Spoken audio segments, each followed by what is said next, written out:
braćo sveštenici, draga braćo i sestre, dobrodošli. Dobrodošli u hram Svetoga Save i na večernju službu i molitvu, ali dobrodošli i na naše zajedničko sabranje ovdje u ovom svetom hramu, gdje ćemo govoriti o ovom vremenu u kojem živimo i vremenu u kojem živimo. Naš večerašnji i sutrašnji gost na svetoj liturgiji, koja počne u 10 časova, jeste mitropolit Zagrebačko-Ljubljanski, Porfirije, svakog koga ste verovatno i čuli i upoznali preko mas medija i crkvenoj štampi i koga pozdravljamo u ovoj našoj sredini i zahvaljujemo što je odvojio vreme za nas ovde u Parizu da nas pouči, da razgovaramo i čujemo reč i na sutrašnjoj svetoj liturgiji da prinese beskrvnu žrtvu i da se pomoli Bogu za sve nas koji živimo ovde na ovim prostorima u našem rasejanju. Vaše visoko preosveštenstvo, dobrodošli, evo tu je narod Božji koji se ovde okuplja svake nedelje, koji je veran Bogu i svome rodu, koji posti, koji se pričešćuje i koji sluša svoje duhovne pastire. Osvećeni vladiko, u Hristu, brate, časni oci, braćo i sestre, dragi hrišćani, ja sam blagodaran pre svega vama, vladiko, što ste blagoslovili i što ste ukazali ljubav, dajući mi priliku da ovde večeras i sutra budem sa vama, ne zbog toga što imam išta novo da vam kažem, nešto što vi ne znate, nego pre svega zbog toga što evo imam priliku da zaista iz dubine duše osjetim radost što se susrećem sa vama, što imam priliku da vidim vaša lica, kroz vaša lica i prisustvo i snagu naše vere, naše crkve ovde u ovom megalopolisu, u gradu Parizu, koji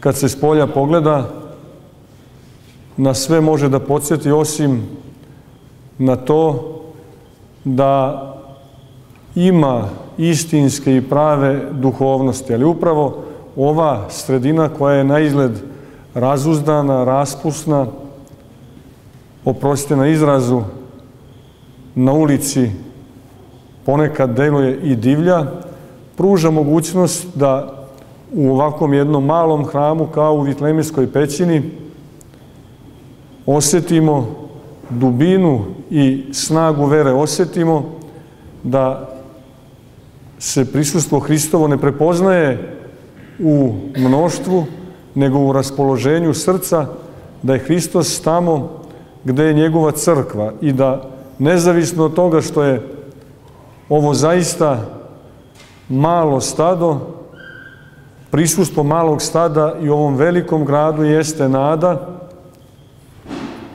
i put spasenja i čitavog grada. Možda to zvuči čudno, ali snaga vere i naš život u veri, naš život u Hristu nije samo put našega spasenja, nego i spasenja svih i svega oko nas. Zato upravo na ovom mestu, možda više nego drugde, imamo priliku da budemo obogaćeni. Ja sam zahvalan zbog toga, jer po reči apostola Pavla i ja sam došao da se utešim verom vašom, a i našom koja je skromna. Tema o kojoj ćemo govoriti također nije nepoznata. Tema se tiče perioda našega života u crkvi, to je period posta, period velikog posta, u kojem smo već podmakli i blizu smo onoga čemu nas post vodi i onoga što je smisao i cilj našega života, to je susret sa vaskrslim Hristom, susret sa životom, susret sa večnošću, sa Carstvom Božijim. Post nije nešto što je uvedeno u crkvu u jednom vremenskom periodu kao novina u čovekovom životu. Post postoji otkad postoji čovek, od samoga stvaranja sveta i kao krunu sveta od stvaranja čoveka, Bog je ustanovio post tako što je izrekao zapovest koju svi znamo. Zapovest koja glasi: nemojte jesti od drveta poznanja dobra i zla. To jest sve što sam stvorio, veli Bog čoveku, prvom Adamu, sve vama poveravam, sve vam dajem na raspolaganje, na upotrebu i na kultivisanje, na negovanje. Ali, evo, nemojte jesti samo od plodova jednoga drveta, od plodova drveta poznanja dobra i zla. I već u Starom Zavetu postoje postovi pojedinaca, postovi čitavog naroda. Postoji i post kod velikih proroka, kod proroka Ilije, kod Mojsija, zatim kod onoga koji je vododelnica između dva zaveta Božija sa čovekom, kod svetoga Jovana Krstitelja. I naravno zapečaćuje post sam Gospod naš Isus Hristos, postojeći u pustinji 40 dana pre početka spasonosnoga dela spasavanja čoveka od smrti, greha i đavola. Ali već u raju otkriva se smisao i značaj posta upravo kroz prvu zapovest koju je Bog dao Adamu. Da li je to drvo poznanja dobra i zla bilo drugačije od ostale tvorevine i naročito da li je bilo drugačije od ostalog drveća, od ostalog bilja, u smislu da li je ono imalo neki drugačiji kvalitet, da li je bilo važnije i veće ili po bilo čemu različito od onoga što je Bog zasadio u bogatoj, predivnoj, šarolikoj bašti rajskoj. To drvo nije bilo drugačije od ostalog drveća. Bilo je jedno u mnoštvu, jedno u nizu, ali je bilo značajno po tome što je trebalo da bude znak čoveku, što je trebalo da bude podsjećanje čoveku. Zbog čega je čovek stvoren, šta je cilj njegovog postojanja i kako se taj cilj može postići. Cilj stvaranja čoveka jeste ljubav, jeste zajednica sa Bogom i kroz tu zajednicu učestvovanje u svemu onome što je Božije. Ali da bi se taj cilj ostvario kao punoća života, neophodno je da se sarađuje sa Bogom, da se radi zajedno sa Bogom na ostvarenju cilja. Drugim rečima, drvo poznanja dobra i zla u raju je postojalo da bi podsjećalo čoveka da on ne može da živi bez Boga. To jest može da bitiše, može da postoji, može da vegetira, može da ispunjava svoje biološko postojanje, ali to postojanje i taj život nije punoća, nije radost. Ako je to ikome jasno, jasno je nama danas i ovde u Parizu je to jasno. Koliko samo ljudi ima čim se izađe kroz dveri ovoga hrama, tu negde oko nas, koji su smešteni između dva reda betona. Pa kao da imamo nekakve sendviče, red betona, red mesa, red betona, red mesa. I koliko u tom sendviču ima ljudi koji su upućeni isključivo i samo na sebe, koji su razbijeni, čija je misao rasuta na brojne, sitne detalje života, koji rastrzavaju iz polja, a što je još gore iznutra čoveka, rastrzavaju njegovu dušu. Šta više, čine ga potpuno raskomadanim, upućenim na samoga sebe. Ali u isto vreme, i upravo zbog toga, može se prepoznati i postoji jedno traganje za smislom, za ciljem, na svim poljima postojanja i delovanja i ljudi ovde, ali i svugde. Postoji upravo traganje za tim ciljem koji je postavljen u raju, ali koji se ne može postići bez Boga. Drvo poznanja dobra i zla, to jest post u raju, je ustanovljen da bi čovek razumeo da mora da računa na Boga i da mu je već u Bogu napred sve dato, samo ukoliko računa na Boga. Kakav je odnos prema tom drvetu poznanja dobra i zla, a samim tim i prema Bogu, a i prema sebi imao prvi čovjek i nama ostavio u nasleđe, svima nam je to poznato i okušamo i tekako i dan danas gorke plodove izbora Adamovog, koji su neuporedivo više gorki nego što je to bilo u njegovom slučaju. A i on je, kako se veli u crkvenoj pesmi, kada je shvatio šta je uradio gorko, zaplakao. Post je, dakle, ustanovljen u raju, ne kao namet, ne kao obaveza, nego kao podsjetnik koji izražava našu unutrašnju potrebu. Mi imamo potrebu za Bogom.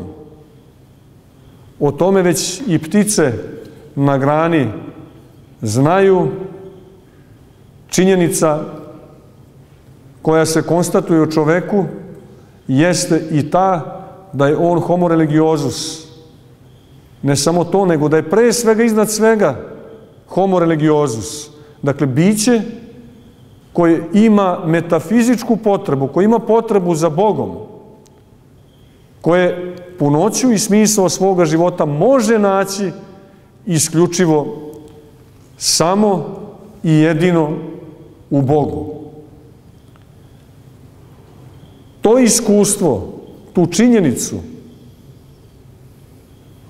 koju srećemo već na prvim stranicama Staroga Zaveta, zabeleženu i nama predatu i sačuvanu u crkvi,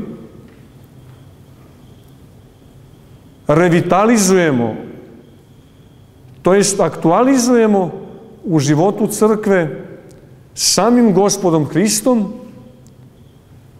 a i odmah u iskustvu i u praksi prve crkve. Post evharistijski, jednodnevni, dvodnevni, sedmodnevni, već postoji u doba apostolsko. I post se polako formira, a u 4. veku na prvom Vaseljenskom saboru, post vaskršnji u kojem se sada nalazimo, konstituiše se i stavlja u pravilo života hrišćana, u pravilo života crkve i od tada do danas neizmenjeno postoji. Postoji, dakle, kao naša unutrašnja potreba, kao unutrašnja duhovna vežba, kao nešto što izražava autentičnu prirodu našeg postojanja, a ne kao nešto što nas porobljuje, ne nešto što je zakon koji nam spolja dolazi i isputava slobodan i normalan život. Taj post, neću mnogo ulaziti u spoljašnju formu posta, svima je poznat, traje 40 dana, 6 nedelja, ali se nastavlja postom Velike nedelje. Završava se na Cvet, ili bolje reći u petak pred Cveti, budući da subota i nedelja nisu taj autentično strogi, u najstrožijem smislu post, jer svaka nedelja predviđa da se koristi ulje, a još za Cveti imamo i ribu. Znamo da ovih 40 dana jesu strogi post, da, evo kažem nekoliko reči o kanonima, kao oni predviđaju da se ovaj post, kako se to kaže, posti na vodi. Da se ulje upotrebljava samo subotom i nedeljom. Ali naravno da ta izvorna forma posta, koja je kanonima predviđena, ne može i ne treba da se shvati u apsolutnom smislu te reči. To jest, ovaj okvir treba da se primenjuje u životu svakog pojedinca, svakog hrišćanina u skladu sa njegovim i telesnim, a naročito duhovnim kapacitetima i mogućnostima. Što će reći, moguće je da neko u toku posta neprestano upotrebljava ulje ili često ribu. Moguće je da čak neko nema dovoljno ni duhovne ni telesne snage da čak i na taj način čitav post nosi, pa u toku posta možda koristi u neke dane i mrsnu hranu. Sve je to manje važno u odnosu na duh posta, u odnosu na to kako se mi odnosimo prema postu. Zašto? Zato što post nije pre svega nešto što se svodi na način ishrane. Post nije dijeta. Ako bi dijeta bila post, onda bismo mi bili ponekad samo blede karikatura onih koji posvećuju svu pažnju svoga života na telesni izgled. Pa ko zna koliko dana u toku godine poste.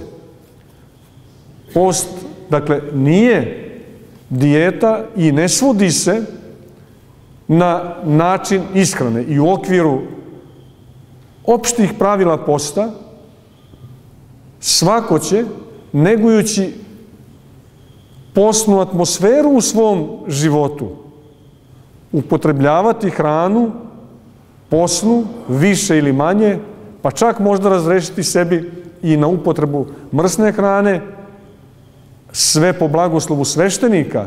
To je važno reći, da ne odlučujemo samoinicijativno o tome koliko ćemo i na koji način postiti, nego je važno da imamo kontakte sa svojim sveštenikom, da imamo blagoslov za strožiji ili manje strog post. Primenit ćemo ga, dakle, u skladu sa svojim snagama. Ali i post koji se tiče hrane je važan. Zašto? Zato što pre svega u prvom stepenu post jeste vežba. vežbanje svoje volje na putu raspeća, to jest vežbanje svoje volje u odricanju od zavisnosti bilo čega što je od ovoga sveta. Mi, naravno, zavisimo od hrane. I, kako kažu oci kada govore o Hristu, u Hristu imamo bestrasne strasti. To jest, postoji nagon, postoji potreba za hranom, da bismo održali sebe u životu. Ali tu potrebu ne smemo zloupotrebiti, pa umjesto da nam služi za održavanje života upotreba hrane, da mi počnemo da robujemo hrani. I tu se na tom planu najbolje vidi volja čovekova, jer imamo svakodnevnu potrebu za hranom i svakodnevno smo u situaciji da jedemo više nego što nam je potrebno. Svakodnevno smo u situaciji da ugađamo sebi, stomaku i grlu. I kako kaže Sveti Jovan Lestvečnik kada govori o preteranoj upotrebi hrane, koja se zove stomako ugađanje, on veli, govoreći o stomaku, tog neprijatelja niko nikad nije pobedio. Jer se svakodnevno suočava sa njim. Ali vežbanje u uzdržanju od hrane je neophodno zato što je to vežbanje svoje volje za uprezanje duhovnih darova i kapaciteta koje imamo u borbi na putu svoga spasenja. Uzdržanje od hrane je samo prvi stupanj, prvi stepen posta. I postićemo, kako smo rekli, svako na različit način, po blagoslovu crkve, to je po blagoslovu sveštenika. Uzdržanjem od hrane, što je prvi stepen posta, jačajući svoju volju, mi se pripremamo za odsecanje svake druge svoje strasti, svake zle pomisli, zle reči, zlog dela, na uzdržavanje od osuđivanja, od zavisti, od ogovaranja, od mržnje, od gordosti, od samoljublja, od egoizma i tako redom. Što je neuporedivo komplikovanije. Komplikovano je zato što je to pre svega teško primetiti na sebi. Svi mi živimo tako što imamo nekakvu sliku o sebi koju grčevito branimo i čuvamo od nasrtaja i napada naših bližnjih. Ta slika po pravilu nije realna. Ona je najčešće ulepšano naše ja. I to može svako vrlo lako da proveri kada dođe u poziciju da ga neko, tako da se izrazimo, uvredi. Ako neko misli da je fantastičan slikar i dođemo i stanemo pred njegovu sliku, ne moramo da je kudimo, dovoljno je samo da ne budemo oduševljeni, već će se u tom slikaru najverovatnije pojaviti u najmanju ruku negodovanje. A nadalje, makar u sebi, će se razvijati nipodaštavanje, u smislu taj pojma nema, taj je netalentovan, prostak i tako dalje i tako dalje. Ili može da bude reč o običnom jelu koje je neko spremio, pa nam je ponudio. Svaka domaćica pretpostavljam da imala bar ponekad to iskustvo da kad skuva neko jelo i kad ga ponudi nekome, jedva čeka komentar. Naravno, komentar koji je pozitivan. Što ne znači da onaj koji ugošće ne treba da se zahvali. Ali hoću da kažem da najčešće mi stvaramo veštačku sliku o sebi, kojoj služimo i u našem životu to je neki mali car, neki mali bog. I mi smo zavisni od te svoje predstave o sebi. I ne samo to, nego upravo po istom primjeru odnosa našega prema hrani, gde mi zavisni smo od preterane upotrebe hrane, još većma i još kompleksnije i komplikovanije za razumevanje, možemo biti zavisni od različitih predstava o sebi, slike o sebi. Dakle, prvi stupanj jeste vežbanje u uzdržanju od hrane, da bismo, ojačavši svoju volju i očistivši pomalo svoj shvatili da zapravo imamo od čega da se odričemo, mogli sa više snage da se borimo sa različitim strastima od kojih patimo i od kojih bolujemo. Međutim, smisao posta se ne iscrpljuje u negativnim sferama. Ne postoji post da bismo se mi mučili. Smisao posta je pozitivan. Da, boreći se sa strastima, oslobađajući se strasti, odsecajući svoje strasti, mi pripremimo svoje biće za razvijanje vrline, od kojih je najdominantnija i najvažnija vrlina ljubavi. To jest vrlina koja sažima sve ostale vrline u sebi. Prema tome, smisao posta je postizanje radosti u ljubavi. Naravno, krstolik je prema Bogu i prema bližnjim. Dakle, iz ovoga kratkog pregleda stupnjeva posta potvrđuje se da je post naša ne samo potreba, nego prirodni način našeg postojanja. To je prirodni način postojanja čovekovog.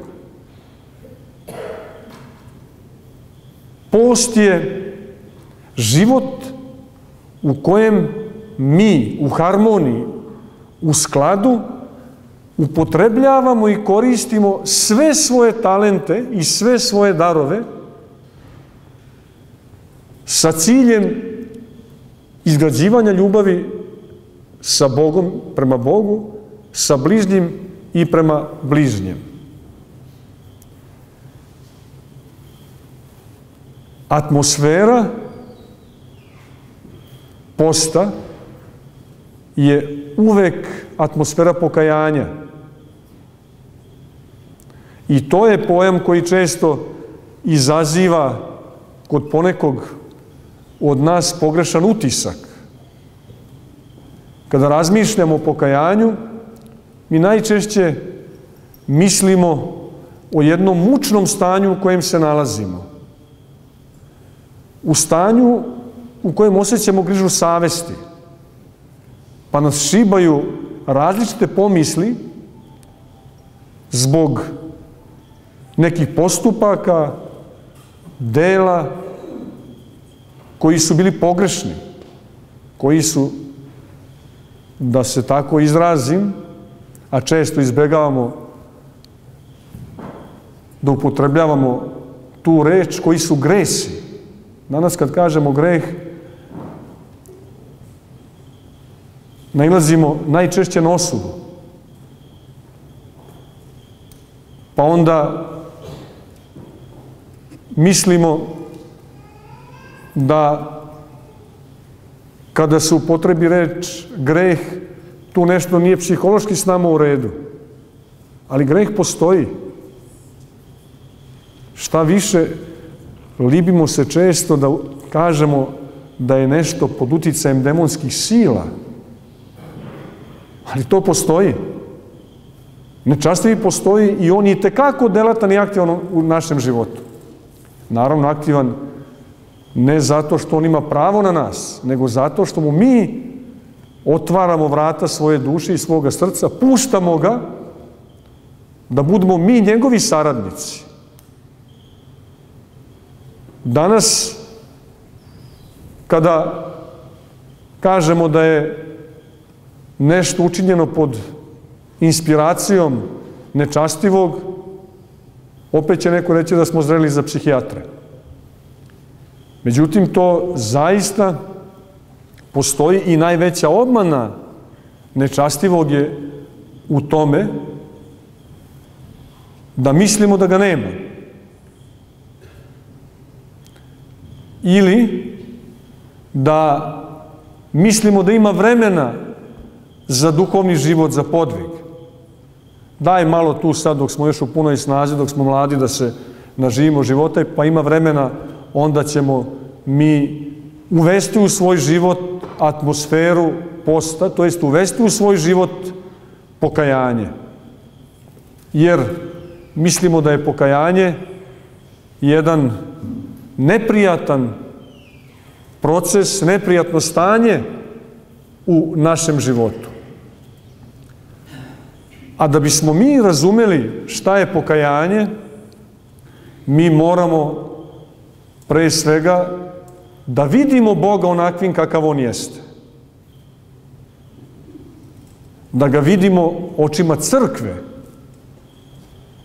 Da ga vidimo okom svetitelja Božjih. Pa tek kad vidimo Boga, onda ćemo moći da proniknemo u prirodu greha. Dakle, moramo znati šta je greh. Koja je to priroda greha? Šta je to greh u našem životu? Da bismo onda shvatili da je pokajanje radost. Da čovek koji stupi na stazu pokajanja je stupio na put slobode, na put oslobađanja od silnih lanaca zavisnosti, od raznih malih, lažnih bogova kojima se klanjamo. Mi, i to nije naravno specijalitet samo našeg doba, nego svih vremena, često Boga doživljavamo ne kao Boga ljubavi, ne kao Boga spasitelja. Najčešće se plašimo Boga. Plašimo se kazne kojom može da nas podvrgne Bog, jer iako o sebi mislimo lepo, ne može biti da ne osjećamo negde u nekim dubinama svoga bića, u podsvesti, u nesvesnom, da često činimo stvari koje nisu u redu, koje su pogrešne. Bog je ljubav, kaže apostol evanđelisti Jovan. Dakle, on nije policajac, on ne nosi pendrek, on ne stoji tu iza ugla i ne vreba nikoga od nas maltene zlurado očekujući da pogrešimo da bi nas onda bacio na muke i strpao tamo kad dođe vreme u nekakav pakao. On je ljubav. I zato zakon koji nam Bog daje, zapovesti Božije, kako kažemo, nisu nikakve naredbe, a naročito nisu zabrane. To jest, iako zvuči kao zabrana ne ubij. Zapovest Božija nije to zabrana koja sputava našu slobodu. Drugim rečima, ubiti nije deo naše prirode. To ne pripada autentičnom čovekovom biću, kao prirodno stanje, kao stanje proizišlo iz ruku Božjih. Pa da sad Bog brani da mi ispoljimo svoje prirodno stanje tako što ćemo ubijati. Ne ukradi. Nije nam Bog zabranio da mi krademo, a da to tobož je dobro za nas. Da je u skladu sa zdravim, normalnim našim postojanjem. Ne. Ne čini preljube i tako dalje. Zapovesti Božije jesu upravo u skladu sa činjenicom da je Bog ljubav. Zapovesti Božije su izraz ljubavi Božje u odnosu na nas. Zašto? Zato što zapovesti Božije, baš zbog naše pale prirode, zbog naše sklonosti grehu, nas podsjećaju na način života koji će nas učiniti radosnim, na način života koji će biti u skladu sa svetošću, u skladu sa prirodnim i normalnim našim postojanjem, u skladu sa ciljem zbog kojeg smo stvoreni. To znači da neko ko ima sklonost da krade, recimo, a hoće da se spasava, želeo bi da živi u skladu sa ciljem zbog kojeg je stvoren, a to je zajednica sa Bogom. I kad ide ka tom putu, to jest kad ide tim putem ka cilju, kad dođe u iskušenje, to jest dođe na raskrsnicu, gde mu se pojavi pomisao da nešto ukrade, zapovest Božja dolazi kao pomoćno sredstvo, kao putokaz, koji kaže, ako ukradeš, ti će skrenuti sa puta koji te je vodio ka cilju ka kojim si se uputio. Ako hoćeš, znači da stigneš do cilja ka kojim si se uputio, nemoj da ukradeš.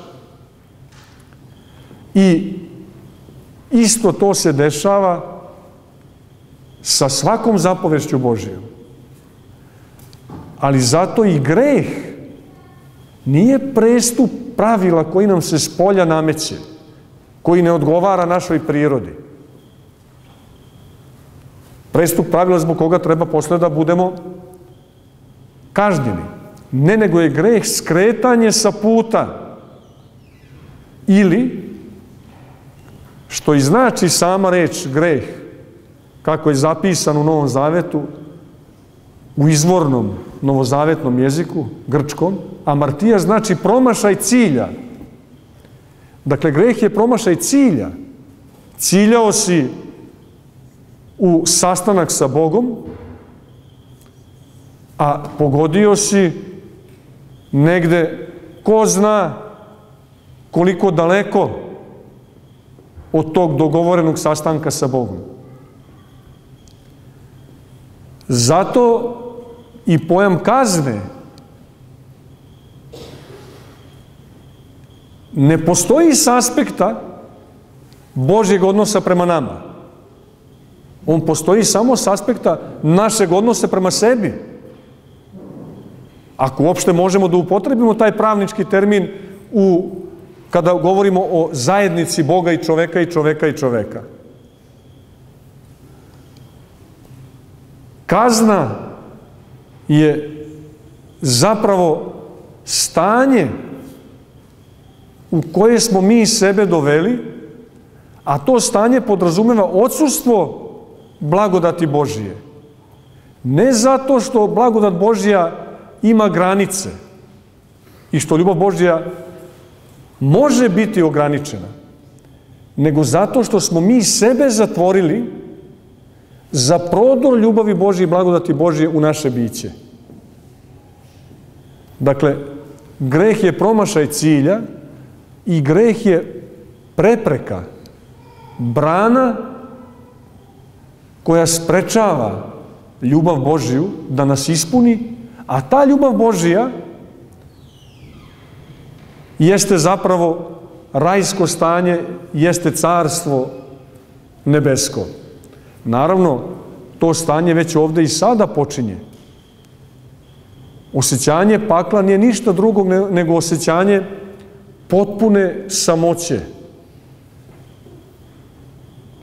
A osjećanje samoće, usamljenosti, je garantovano stanje za svakog čoveka koji nema zajednicu sa Bogom. Makar nekakvu čežnju u sebi za Bogom.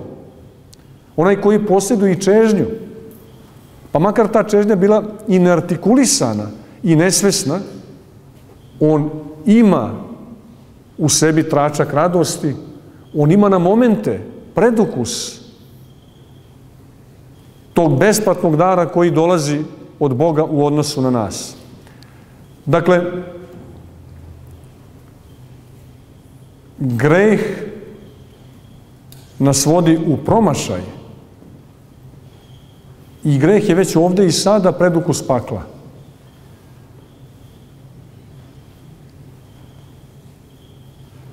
Zato, kada govorimo o pokajanju u ovako ovlaš skiciranom pojmu Bog, greh, kazna, mi ne govorimo o jednom sudskom procesu u kojem mi treba da priznamo svoju krivicu, da bismo onda dobili pravednu kaznu i da kad bismo odležali tu kaznu, budemo slobodni. Ne. Nego pokajanje je baš onako kako oslikava priča o bludnom sinu. Spoznaja, konstatacija da smo se udaljili od puta koji nas vodi Bogu ili po priči od doma očevog. Konstatacija da smo se udaljili. Ali istovremeno i želja da se tom putu vratimo. I tu uopšte nije bitno da li smo se mi udaljili 5 cm od tog puta ili 1000 kilometara. U smislu da klasifikacija veliki i mali greh je samo uslovna. Svaki greh nam može postati put u pakao, ako hoćete, ukoliko ostanemo u njemu, ukoliko ne prepoznamo da nas on degradira, da nas on odvodi od Boga. I svaki greh, makar i najveći bio, postaće kap u okeanu ljubavi Božje onda kad spoznamo da je to naš greh i poželimo da se Bogu vratimo. Ako hoćete, i svi gresi ovoga sveta da se skupa jedan veliki, ogromni greh i da to bude moj ili tvoj greh. Ako smo svesni i poput bludnoga sina ili poput carinika kažemo: Gospode, ja sam takav, to je moj greh. Želim da se vratim tebi. Nemam snage, ne mogu. To postaje kap u okeanu ljubavi Božije. Zato što odnos naš prema Bogu se ne meri kvantitativno, količinski, nego kvalitativno.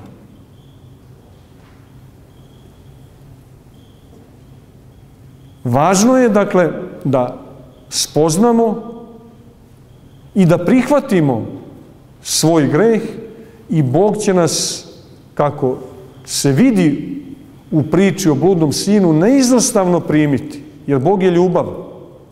Zato što je u ovoj priči o bludnom sinu, nekako su uvrežili da tu priču nazivamo priča o bludnom sinu, a oci su je, kad su je tumačili, nazivali priča o milostivom ocu. I je ključna figura otac. Naravno, ta priča o bludnom sinu, ne treba da je prepričavam, pretpostavljam da je svi znamo, je li tako? Molim, znamo je? Da. Ta priča ima mnogo slojeva psiholoških. Mlađi sin, stariji sin, koji se ne raduje kad se vraća brat koji je uzeo svoje nasleđe od oca i potrošio ga i sad lepo se tamo nauživao, osjećao te neke trenutne sladosti, pa se opet vraća ocu, a otac mu priprava veliku gozbu i opet ga čini sinom i naslednikom sveg njegovog imetka. Ali nije tema i nećemo ulaziti sad u sve te slojeve ove priče, to je tema koja je samo po sebi bogata i mogla bi da bude tema za niz razgovora i razmišljanja i predavanja. U ovom momentu za temu atmosfere velikog posta, kao atmosfere pokajanja, ključna figura je otac. Ne bi mogao sin da se vrati, ma koliko on prihvatao svoj promašaj i ma koliko ridao i kukao i čeznuo za povratkom prvobitno stanje, da otac nije ljubav, da ga otac a priori nije primio, što se vidi u priči na mestu kad se kaže da je otac ispred doma dočekao svoga sina, ispred kuće, znači on je neprestano gledao, čeznuo za povratkom sina. Svi smo mi taj bludni sin i svi smo mi uzeli od svoga oca, to jest od Boga, ono što njemu pripada, pripisali sebi i na razne načine zloupotrebili. Šta mi imamo što je naše? Uspesi koje smo postigli u životu su samo delimična realizacija talenata i darova koje smo dobili od Boga. Mi imamo darove, dobili smo. I Bog nam je dao darove da bismo ispunili taj najveći dar, dar ljubavi. Dao nam je darove i talente da ih umnožimo. Znamo svi priču o talentima iz Evanđelja. Da ih umnožimo iz ljubavi prema Bogu. Time uzrastemo, ali kroz njih se darujemo i drugim ljudima, to jest bližnjima. Prema tome, mi nismo vlasnici ničega u našem životu. Ko može za sebe da kaže on je vlasnik ičega? Može da kaže samo naivan čovek. Da si vlasnik čitavog sveta, to je trenutno u tvojim rukama. Postoji smrt koja oduzima sve. Sve što smo imali i razdvaja nas i od onih koje smo voleli.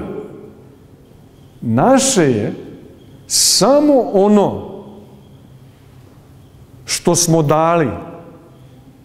To jest, postaje naše ako umnožavamo darove sa svešću da su to darovi koji su nama dati da iskupimo vreme, da iskupimo vreme svog života, da ga ispunimo vrlinom, dobrom. Prema tome, Bog prihvata unapred svakoga od nas. I pokajanje je ne samo atmosfera kojom treba da ispunjavamo svoj život u toku posta, nego to treba da bude ambijent sveopšteg našeg života.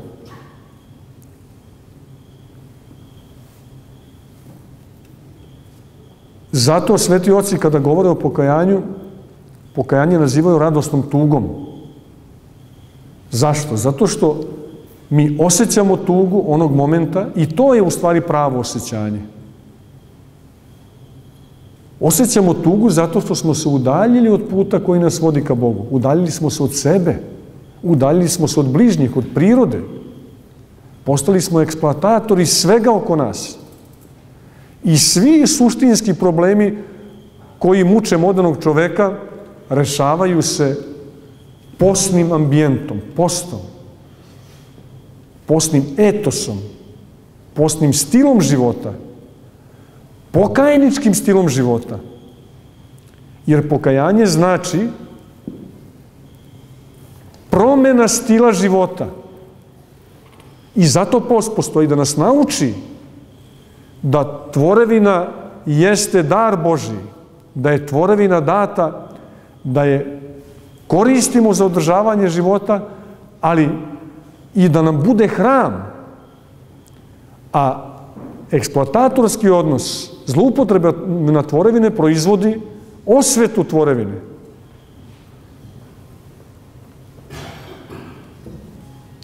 Tuga zbog toga što smo se udaljili od Boga, ali i osjećanje radosti zbog toga što kad poželimo Bogu da se vratimo, automatski dolazi uteha i svest o tome zbog čega postojimo. Setimo se razbojnika na krstu.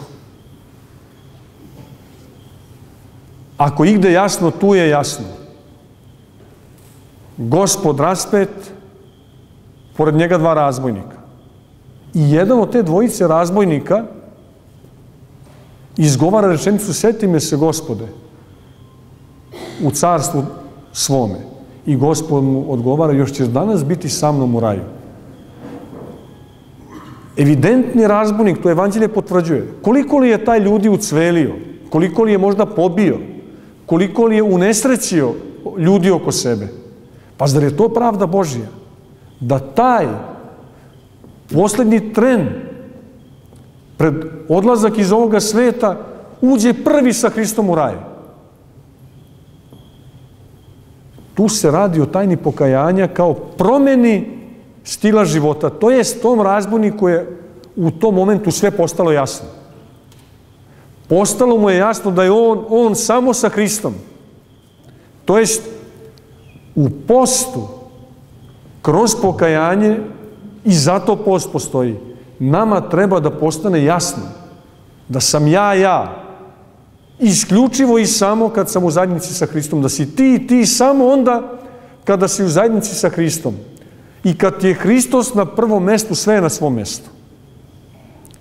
Ako ti Hristos nije na svom mestu, neće ti ništa biti na svom mestu. Na svakom polju ćeš biti neostvaren, bit ćeš osakaćen, bit ćeš nepotpun. Pa i ako negde osjetiš nekakav uspeh, to će biti samo za tren sladost, iza koje će neminovno doći gorčina. Pokajanje je, dakle, braćo i sestre, radosna tuga. I zato je crkva, post kao period pokajanja intenzivnog, čovekoljubivo nam dala kao lek, kao najbolji mogući lek za sve bolesti od kojih kao ljudi bolujemo. To pokajanje se naravno potvrđuje i konkretno u crkvi kroz ispovest, kroz svetu tajnu ispovesti. Nije pokajanje sad samo ja sedim u svojoj sobi kao tamo nešto se psihološki kajem. Čak onda mogu da upadnem u lažno osjećanje da se tobož kajem i da uživam u tom svom viđenju sebe kako se kajem. Da bude, tako da kažem, jedna nova strast, novi greh. Ne, pokajanje se potvrđuje, zapečaćuje u ispovesti, gde dolazimo svešteniku i ispovedamo, iznosimo svoje promašaje, svoje grehe, svoje nedostatke. I to često, ako se u tome vežbamo, vidjet ćemo koliko ćemo često osjetiti potrebu za ispovešću. Postoje naravno različite prepreke i blokade na tom putu. Te ti je neprijatno, stalno iste stvari radiš, kuću sad ponovo da mu govorim jedno te isto, pa ti je, ne znam, zar donji veš ili, oprostite što kažem, bilo šta od svoga odela kad se zaprljam ne peremo. Ili možda treba da kažem, pa što da ga perem kad će se ponovo isprljati. Naravno da tako nećemo reći, nego i tekako čim se malo zaprlja, odmah idemo da očistimo taj svoj veš. A kamoli svoju dušu. I koliko god puta padamo, toliko puta treba da se kajemo i da se ispovedamo. Upravo po priči koju sam 1000 puta pričao, reći ću i ovde, u kojoj se opisuje u dvojica monaha, jedan mlad, to je poslušnik i njegov duhovnik, i taj mladi odlazi svom duhovniku i kaže: oče, pao sam u taj i taj greh. Pa ništa, veli, ustani. Sutra ponovo dođe, kaže, oče, opet u isti greh sam pao. Ništa, ponovo ustani. Prekustra ponovo dođe, opet u isti greh. Ustani, čedo. Svakog dana je dok odlazio taj poslušnik svome duhovniku i govori, oče, pao sam u taj isti greh. Ovaj mu uvek jednostavno, bez mudrovanja i filozofiranja odgovarao, ništa, čedo, ustani. Da te Gospod ne zatekne u padu. To je da ne pomisliš da ti je greh prirodno stanje. To je normalno stanje. I tu je sva razlika između nas grešnika koji smo u crkvi i onih grešnika koji su izvan crkve. Iste stvari radimo. Često radimo i mnogo gore nego ljudi koji su izvan crkve, koji su bezbožnici. Ali oni smatraju da je greh normalan i normalno stanje. A mi greh nazivamo grehom. I tu je ogromna razlika u pristupu. U odnosu prema grehu. Koliko je veliko pokajanje, otkrivaju nam reči svetog Jovana Zlatousta, koji kaže, kad su ga pitali ko je svetac, ko je svetitelj. Je svetitelj neki prozorljivi čovek, čudotvorac, ili neko ko ima bilo kakve neuobičajene talente i darove? Ne, veli. I takav jeste svetitelj, ali nije pre svega to svetitelj. Zato što je tim ljudima koji imaju neke izuzetne darove, dato da imaju te darove da bi se potvrdila sila i ljubav Božija prema čitavoj crkvi, prema svim ljudima, preko njih. Nego veli svetitelj onaj koji je u stanju da kad 1000 puta padne, isto toliko puta ustane. Dakle, evo, već vidim da je dosta vremena podmaklo i da ovde treba da završim. Hvala vam na ljubavi i na pažnji. Ja se preporučujem vašim molitvama i da nam Bog da svima da imamo u sebi pokajanje i da nam Bog, to jest On, bude na prvom mestu. To se trudite, da vam Bog bude na prvom mestu i onda se nemojte plašiti ničeg sveće i kad se malo iščaši, opet doći na svoje mesto. Kao onaj atlas, kako se zove taj na kičmi pršljen. Kad se on iščaši, čitava kičma je iskrivljena. Ali kad taj dođe na svoje mesto, ono ostalo cak, sve ostalo se spontano samo po sebi namesti na svoje mesto. Mi, kao što kaže sveti apostol Petar, kucamo kaže, evo stojim na vratima srca vaših i kucam. I ko otvori, uću i večereću sa njim.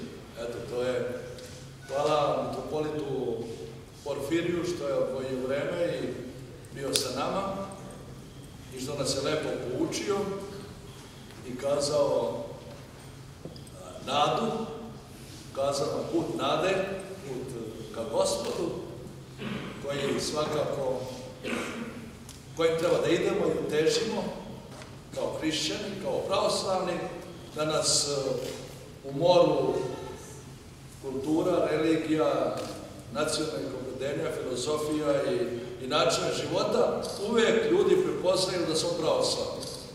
Da svojim životom, svojim radom, svojim postupcima kažu, on je pravoslavan.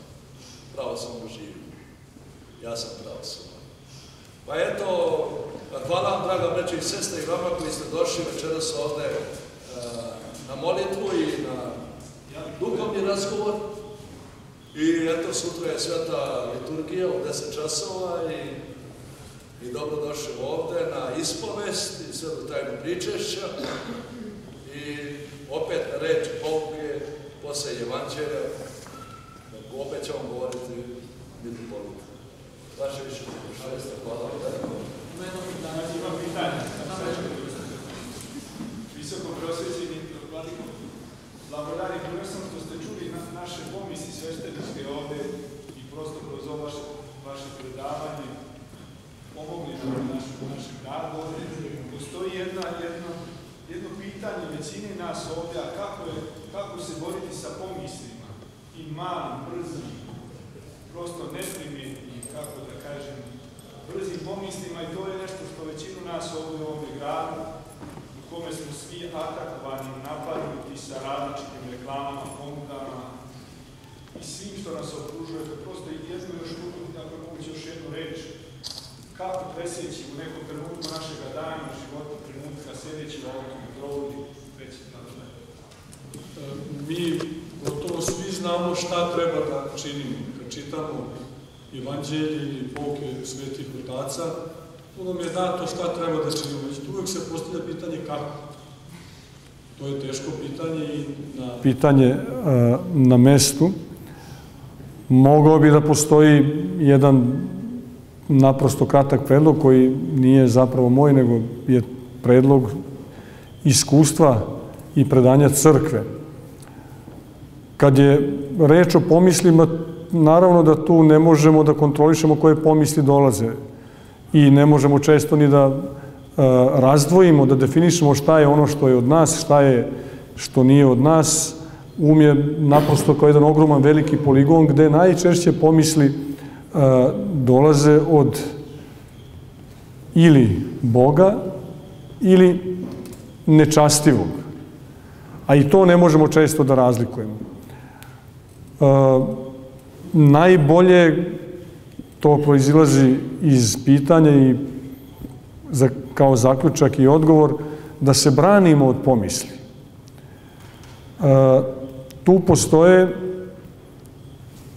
nekoliko predloga. Oci kažu, jedno je da trpimo, drugo je da se bavimo rukodeljem, to je da radimo konkretan posao, a treće je da se molimo. Ili da kažem da se molimo, to je neprestano. I vrlo je tu prikladna takozvana Isusova molitva koja je molitva koju primenjuju hrišćani kroz vekove, naročito monasi, ali i mnogi ljudi koji žive u svetu imaju taj unutarnji bogati život i imaju bogatu molitvu. Isusova molitva je znači jedno ogromno poglavlje istorije crkve, ali ne nešto što pripada samo prošlosti i za izuzetne, nego je to nešto što je prijemčivo svakome od nas. Apostol Pavle kaže, molite se neprestano. Ako je to apostol Pavle rekao, to znači da je to ne samo moguće, nego da je potrebno. On to nije rekao nekolicini ljudi. A molite se neprestano jeste upravo ograda, molitva je kao ograda našega uma. Dakle, tu je prikladna takozvana Isusova molitva koju možemo da ponavljamo gde god da smo. Da se fokusiramo za početak samo na reči Gospode Isuse Hriste, Sine Boži, pomiluj me, što je kraće moguće, ili presta Bogorodice, spasi me. S jedne strane ćemo svoju misao fokusirati na te reči. S druge strane, molitva jeste opštenje sa Bogom. Dakle, to će biti provodnik blagodati Božije koja nas onda brani. Za početak, evo te dve stvari. Ako je čovek lenj, ako čovek je besposlen, ako ne radi ništa, nema šanse da može da se odbrani od bilo čega. Znači, mora i da se radi nešto konkretno. A ponekad moramo da trpimo, da budemo i trpeljivi i strpljivi. Znači, da znamo da sve što nam u životu dolazi od Boga, po promislu njegovom. I onda moramo to izdržati, istrpeti. Jer će doći moment kad će Bog sa nama i u naše ime i umesto nas to što je bilo katastrofalno preokrenuti u nešto fantastično. Dobar početak je da uvek blagodarimo Bogu. I ujutru za provedenu noć, ali svakoga dana na kraju da budemo blagodarni Bogu.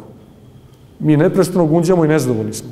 Dakle, evo, mislim da molitva, naročito ta kratka molitva, može pomoći. Ima još pitanje?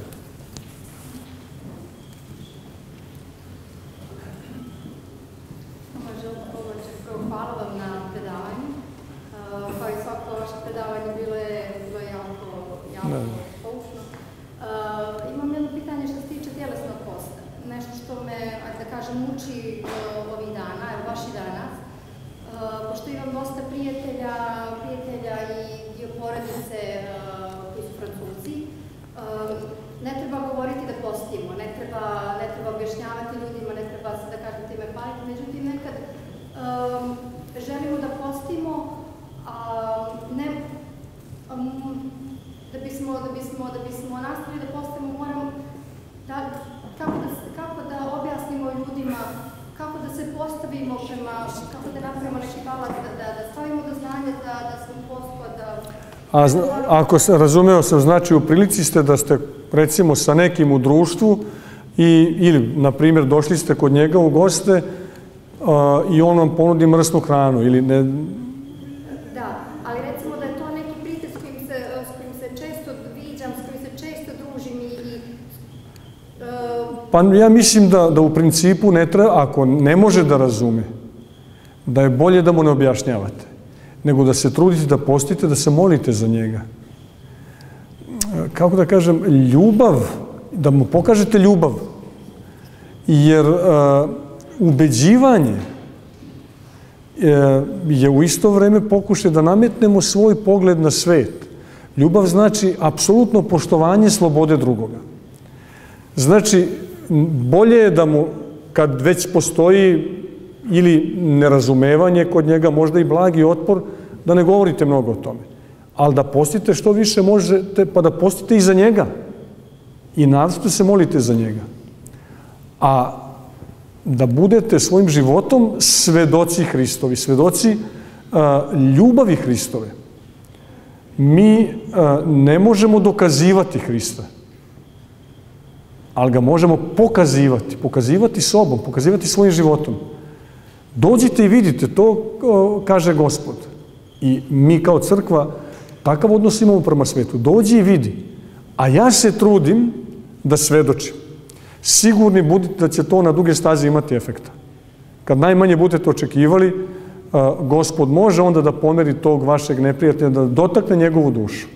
Da onda dođe i moment kad vaša reč može da ima snagu. Naprosto ne treba se, ja čak mislim kad bih došao recimo u goste kod takvoga i postavio mi mrsnu trpezu u toku posta. U nekim momentima može biti da bi bilo profitabilnije, uspešnije, efikasnije kad on zna da vi postite. A došli ste kod njega kući i kažeš, i ti uzimaš iz ljubavi prema njemu. I on zna da si samo tada uzeo, a da ćeš posle toga postiti. Važno je to da mi pokažemo dubinsko poštovanje i prihvatanje čak i pogrešnog stava i da pokažemo i potvrdimo ljubav. Znači, ako se nađete kod njega u kući i kažeš, dobro, brate, znaš da postim, ali u redu, to si spremio, nikakav problem nije, ja ću to postiti drugi put ili drugi dan. Dakle, moramo, tu se vraćamo na ono što sam u početku govorio, pravila posta. Ta pravila postoje, ali ta pravila postoje da bi nam dala slobodu i u odnosu na post, ali tu suštinsku unutrašnju slobodu prema Hristu i prema sebi, prema bližnjem i svetu. Ne znam da li sam vam, eto. Hvala. Eto, još dva pitanja, rekao Vladika. Dobro je. Pomaže Bog svima. Ja sam prvi put na ovom predavanju, do sada nisam imala prilike da budem prisutna i da čujem ovako lepe reči. Imala bih jedno pitanje. Ja smatram sebe za jednu dosta grešnu osobu u mojim mlađim godinama i kada sam ostala najstariji član u mojoj porodici, onda sam na neki način gledala da se okrenem Bogu, jer više nemam roditelje pa mogu da se požalim da li sam pogrešila, da li sam srećna, da li sam nesrećna sad u ovom momentu i onda sam počela da čitam puno crkvene knjige, pa sam počela da postim svaki post, pa sam tražila blagoslov od oca Željka, da ne mogu da izdržim sve na vodu kad su veliki postovi i otac Željko mi je rekao da postim sredu i petak na vodi, a ostale da mogu staviti. Pa dobro, da. I tako je išlo do i sada postim celu post, ali se ne pričešćujem stalno, samo prve nedelje iz ovog razloga, jer mislim da sam zalutala Molim za objašnjenje. Pročitala sam knjigu od patrijarha Pavla, Budimo ljudi. I u toj knjizi sam pronašla da patrijarh Pavle se pričešćivao samo jednom godišnje. Ja sam pročitala. Da, dobro, da. Možda nisam dobro zapamtila, ali to sam... Evo, ja sam razumeo šta hoćete da pitate. Ima neko objašnjenje, ako se pričešćujemo svake nedelje, mi onda gubimo strah od naših grehova. Evo da vam kažem, znači da ne odugovlačim. Ne plašimo se, ne Gospod, Gospod je dobro, plašimo se Gospoda. Jer može da samo... Gospoda, plašimo se naših greha. Jeste, da. Evo ovako... Malo gde sam ja to zalutala i da li... Niste zalutali, na dobrom ste putu, hvala Bogu. Pa ne pričešćujem se... Evo sad ću vam samo jednu rečenicu. Znači, liturgija se služi samo zbog svetog pričešća. Ali, i svi zapravo treba da se pričešćujemo, naravno, što češće. Međutim, da bi vaš post bio vama spasonosan, da bi vam pričešće bilo spasonosno, ono što je važno, to je da kod oca Željka ili kod ne znam kog sveštenika idete, da postupate po njegovom blagoslovu. Znači, pogrešno je da vernici sami odlučuju koliko će postiti i koliko će se puta pričestiti. Ako vama sveštenik kaže pričestiti se jedan put u 10 godina i vi to prihvatite sa smirenjem, ovo govori i patrijarh Pavle isto, to što vam ja njega interpretiram. Ako tako budete postupali, to će vama biti kao da ste se pričešćivali svake liturgije. Ali ako vam on kaže, nemoj da postiš nikada, a pričešćujući svake liturgije, vama će biti to kao da ste postili stalno i pričešćivali se.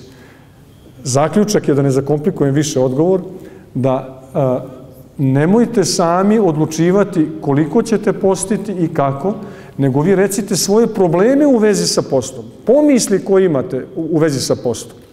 Recite svoje probleme koje imate u vezi sa svetim pričešćem.